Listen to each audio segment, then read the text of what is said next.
Assalamualaikum warahmatullahi wabarakatuh. Halo anak-anak soleh dan soleha, bagaimana kabarnya? Baik-baik saja kan? Alhamdulillah, semuanya sehat. Alhamdulillah. Baik, pada kali ini kita akan belajar tema keempat, yaitu tentang sehat itu penting. Pada subtema yang pertama, yaitu peredaran darahku sehat. Pada kali ini kita sudah sampai pada pertemuan yang ketiga. Namun sebelum kita mulai belajar, mari kita berdoa dulu agar diberikan kelancaran. Warga masyarakat di tempat tinggal Edo sedang bekerja bakti. Mereka membuat jalan setapak untuk masuk ke gang perumahan tempat mereka. Mereka juga bekerja bakti membersihkan lingkungan. Semua warga masyarakat ikut dalam kegiatan kerja bakti termasuk Edo. Kerja bakti membersihkan lingkungan merupakan upaya menciptakan lingkungan sehat. Dengan lingkungan sehat, warganya pun hidup sehat. Semua warga harus mengikuti kerja bakti karena kerja bakti merupakan kewajiban sekaligus tanggung jawab setiap warga masyarakat. Sebagai warga masyarakat, kita juga berhak untuk hidup di lingkungan yang bersih dan sehat. Apakah yang dimaksud kewajiban, hak, dan tanggung jawab? Untuk memahami hal ini, yuk kita perhatikan materi berikut.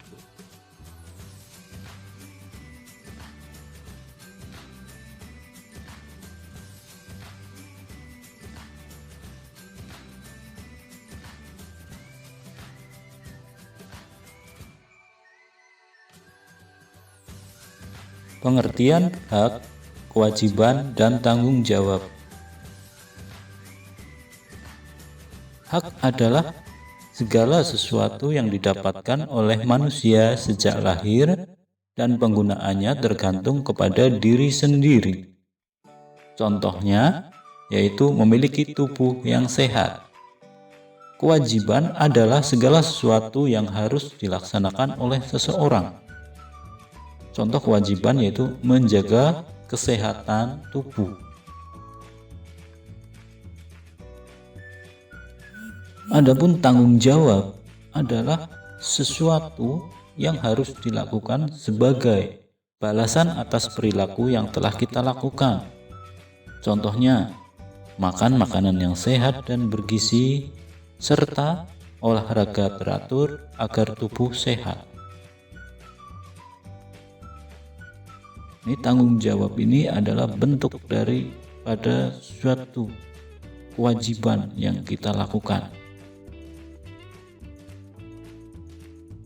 Manusia hidup berada pada lingkungan tertentu. Lingkungan adalah ruang yang ditempati oleh makhluk hidup dan benda tidak hidup. Kehidupan manusia tidak dapat dipisahkan dari lingkungannya, baik lingkungan alam maupun lingkungan sosial. Manusia tidak bisa hidup sendiri untuk memenuhi kebutuhan hidupnya. Manusia pasti membutuhkan orang lain. Secara kodratnya, setiap manusia akan berinteraksi. Interaksi itu bisa interaksi antar individu maupun interaksi dengan kelompok. Interaksi tersebut dinamakan interaksi sosial. Pengertian interaksi sosial. Interaksi sosial adalah hubungan timbal balik antara dua orang atau lebih. Ada 3 jenis interaksi sosial, yaitu sebagai berikut.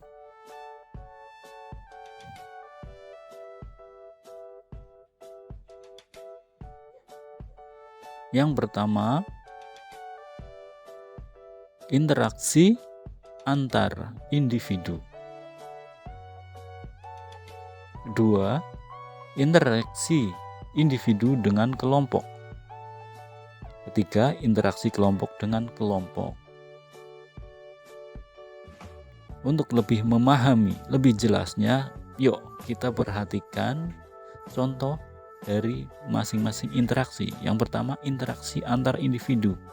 Di situ kita gambarkan seorang dokter sedang memeriksa seorang pasien. Itu individu dengan individu atau antar individu. Kamu menolong teman yang jatuh, itu juga individu dengan individu.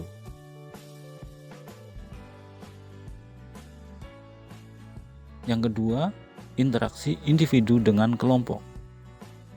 Contohnya, seorang yang sedang mengikuti lomba, sedang mementaskan depan, itu seorang individu, dan audien itu sebagai kelompok. Jadi interaksi individu dengan kelompok, contohnya mengikuti lomba membaca puisi, atau seorang mubalik, seorang dai sedang berceramah. Interaksi yang ketiga yaitu interaksi kelompok dengan kelompok. Contohnya tarik tambang, permainan sepak bola, bola voli, itu semuanya interaksi kelompok dengan kelompok. Apakah kamu tahu contoh yang lain? Iya, nanti dicari untuk interaksi kelompok dengan kelompok. Selanjutnya, ayo perhatikan gambar berikut. Di situ ada sebuah interaksi. Gambar tersebut interaksi antara siapa dan siapa, silahkan dicari. Warga masyarakat Indonesia harus bertanggung jawab dalam meningkatkan pengalaman sosial budaya. Dengan demikian, setiap individu memiliki tanggung jawab yang sama. Tanggung jawab tersebut diantaranya menjaga kebersihan, ketertiban, dan keamanan lingkungan. Di sini dapat disimpulkan bahwa kekuatan masyarakat terletak pada ikatan kerjasama. Pentingnya kerjasama dalam masyarakat dapat diungkapkan dengan sebuah pantun. Pantun berikut ini memudahkan untuk mengingatnya. Merah muda baju si bibi, di tangannya ada bayam seikat. Masalah warga datang bertubi-tubi, berkumpullah untuk mufakat. Yang kedua, turun ke paya memetik kangkung, hati senang dibantu si dia. Bergotong royong penduduk sekampung, hasil mufakat hidup bahagia. Nah, dari contoh tersebut kita mengetahui ciri-ciri dan unsur daripada pantun. Cirinya itu ada 4, yaitu kita ingat bersajak ABAB, terdiri atas 4 baris dalam 1 bait. Setiap baris terdiri 8-12 suku kata dan ada 2 bagian.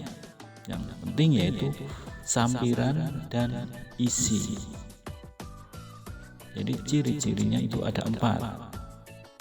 Bermain di taman dengan akur, bersama teman naik jungkat-jungkit, itu sebagai sampiran. Isinya, mari kawan kita bersyukur, menjaga kesehatan sebelum sakit. Nah, di situ kita mengetahui ada 2 unsur, yaitu sampiran dan isi. 2 baris yang atas itu sebagai unsur sampiran, dan 2 baris yang bawah itu sebagai isi.